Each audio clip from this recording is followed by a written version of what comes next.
Eh, Kami akan tunjukkan performance installation dari rangkaian mesin filter wayar. Ini TDS meter on, mengontrol TDS air yang keluar outputnya, pompa, lampu UV berarti udah on, kemudian emret, kemudian pH, bahan baku air yang masuk akan di pompa on, berarti air sudah pompa, kemudian masuk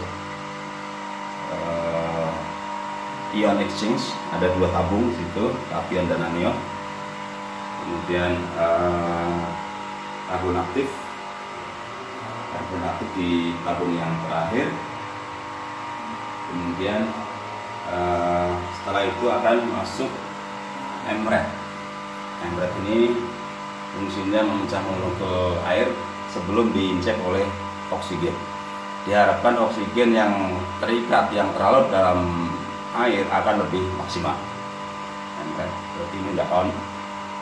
Dan terakhir pH ini juga akan bisa kita lihat langsung hasilnya di sini. Misalnya standarnya 6,5 sampai 7,5, maka dia akan terkontrol. Ini cara kerja simpel dari mesin air lain. Terima kasih.